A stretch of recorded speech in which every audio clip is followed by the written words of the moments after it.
Bismillahirrahmanirrahim. Assalamu alaikum. Welcome viewers once more to my channel.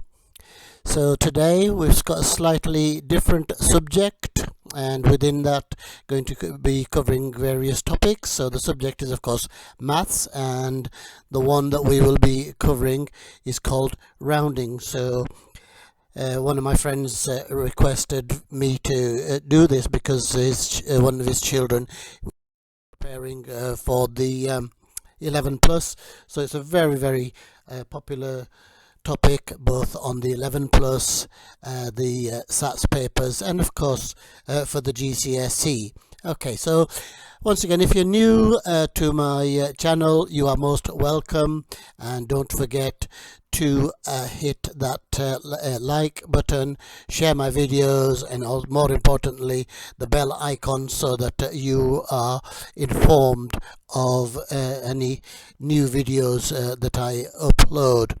If you are an existing subscriber, most welcome, and hope that this presentation is useful for you. Okay, so what is rounding? So briefly, rounding is used as an estimation, which, you know, in the world of work and in the world of maths is an important area.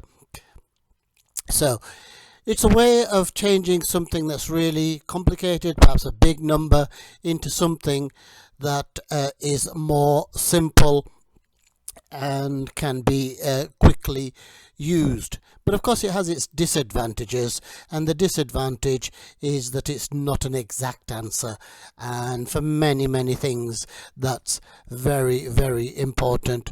The example I always give is medicines. You give someone slightly too much medicine and the results can be very serious, and I always the quote I use is, the decimal point killed the patient. So increasing or even decreasing a medicine by 1/10, which is what a decimal point is, can have consequences. Okay, so we need to look at the skills that are needed to produce these figures, and so I'm going to go through a number of examples for you, slightly different to the other PowerPoints that I will be revealing all of the answers or all of the figures as I go along. Okay, so the question will always tell you to round to near something. Here the question or the figure is 252 to the nearest 10. So as I say, the question will always say round the figure to the nearest 10, to the nearest 100, to the nearest 1000, etc. And also, as we'll discover later, we need to be rounding decimal points or decimal proportions to a certain place. Okay, so we need to look at the figure more closely. So of course this is a 3-digit number. It is a 100, which is 2. There is a 10 there, which is a 5, and of course there is a 2, which is the unit. So we have a whole number, 252. So we need to focus on the 5, because that is the 10. There are 5 tens or 50 in this number. So is this number close to 250? That is the question that we need to ask ourselves. Or is this number closer to 260? So it's a nice easy example. Obviously this is close to 250, but it's the thought process that we need to get across, and if we can get into those habits, then that will be excellent. So next we need to look, so I always say, imagine there's an imaginary line. Obviously I've made one there, but we need to look at the figure after the 10. So look at the number after the 10's figure.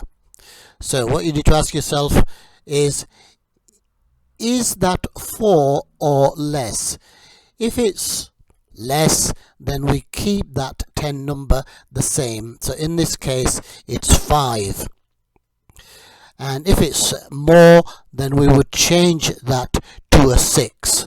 Okay, so Here it's 4 or less, so we leave the 5 the same, and our answer to this question is 250. So the answer to this question is 250. So 252 will be rounded to 252 will be rounded to 250 to the nearest 10. Okay, so that is our answer. So nice and easy. I always say that to students, but they turn around and say, "You would say that, Mr. Teacher." Okay, so another example, rounding to 100. So the question is round 1461 to the nearest 100. So again, we need to look at the figure. We have a 4-digit number here. We have a 1,000 figure. We have a 100 figure. We have a 10 figure, and we have a units figure, and the figure of course is 1461. So if we look at it more carefully again, we need to focus on the 100. Okay, the 100 in this case is a 4. Okay, so is this number closer to 1400 or is it closer to 1500? Okay, that is really what we have to decide as a thinking process, or as I keep calling it, the mental process. Once again, we look at the next column, which of course is the tens column. So there's my imaginary line again. Okay, so look at the number after the hundreds. Again, go through the process. If it is 4 or less, then we'll leave that 4 as it is. If it is 5 or more, then we round the 400 in this case to a 5, and of course in this case it is more than 5, so we change the 4 to a 5, so the answer is going to be 1500. Okay, so we look at the 10, and because that was 5 or more, that then we change the 4 to a 5, so the answer is 1500. Okay, that is our answer. Okay, so as I said, you could also get a question on decimals, and again you will be told how many decimal places there are. So here it is 1, which means exactly the same. You look at the next figure, which is the hundredth in this case, after the decimal point, and then decide whether that figure needs to be changed or not. So we have the figure 1.54, and the question is to change that to 1, or rewrite that I should say, to 1 decimal place. So we are only going to write one figure after the decimal point. Okay, so there is that imaginary line again. Again, the thought process, if it is 1 to 4, then we leave the 5 alone. Okay, so I've put it in the in words there. So the first figure after the decimal point, of course, we call tenths. So look at the number after the tenths. In this case, it is 4. So if it's 4 or less, we leave the figure the same, and if it's 5, then we round up. Okay, so sorry, looking at it again, then it is the same, so we leave it at 1.5, so the answer is 1.5. So the answer to this question, rounding 1.54 to 1 decimal place, it is 1.5. Okay, one more example. So again, we're asked to round this to 1 decimal place. So as you can see, we have 3 figures after the decimal points, which of course are tenths, hundreds and thousands. So once again, we because it's saying 1 decimal place, we are going to look at the next figure, which in this case is 9. So the 100th position in this is 9. So I've put it into words. Look at the number after the 10th. Again, if it's 4 or less, we leave it the same. Okay, and if it's 5 or more, we round up. Okay, so looking at it again, the figure there is 9.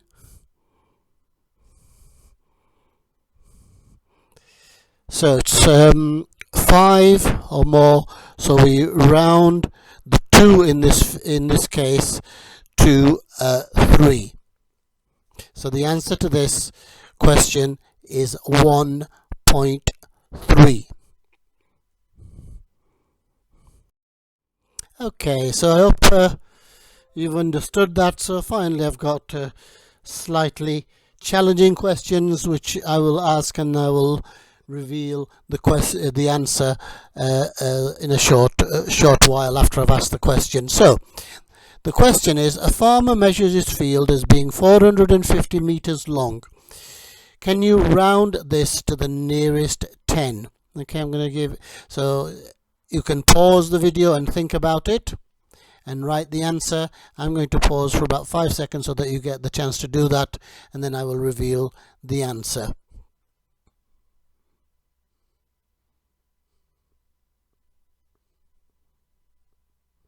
Okay, I'm about to reveal the answer.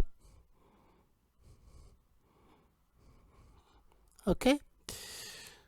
Sorry, I should have put this up earlier. So what's the shortest possible length that it can be? And by the same virtue, we're going to ask what the largest it can be. So the lowest that it can be is of course 445, because this would round to 450 because the unit figure is 5, and that would change that to the tens figure to 5, so it's 450. Okay, so get back on track. The longest possible length for this then. So you need to think about this a bit more carefully.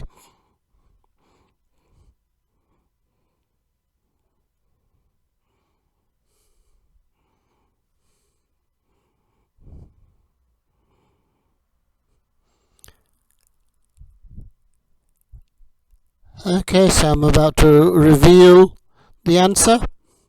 It is 454.9. This would make it 450. Okay, so just to summarize, so I hope through this PowerPoint that we've learned how to round numbers.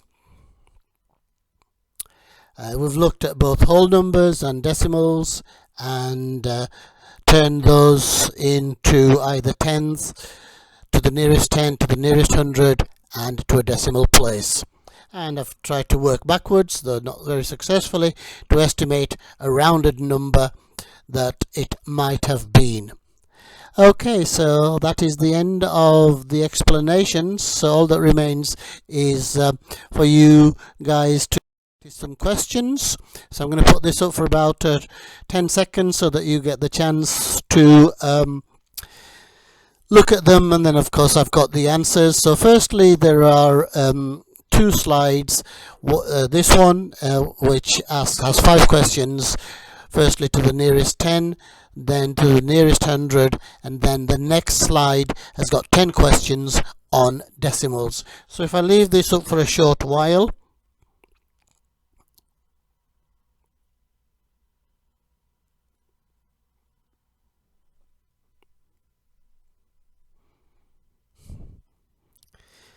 okay, so I'm going to reveal the next slide, which has got 10 more questions. Okay, so these are the decimal questions. Again, I'll give you a short while to pause the video so that you can write the questions out. So here we have to round the figures to 1 decimal place. Okay, so once again, I don't want the video to be too long. I think we're already up to about 14-15 minutes. So I'm about to reveal the answers then, and hopefully you can check your answers. Sorry, I've gone backwards there. Okay, so that brings us to the end of this presentation. Once again, thank you for watching, and the plea once again goes, please subscribe and share my videos, and until the next time, please look after yourselves, look after others, अपना ख्याल रखिए, दूसरों का भी ख्याल रखिए. अल्लाह हाफिज. Goodbye.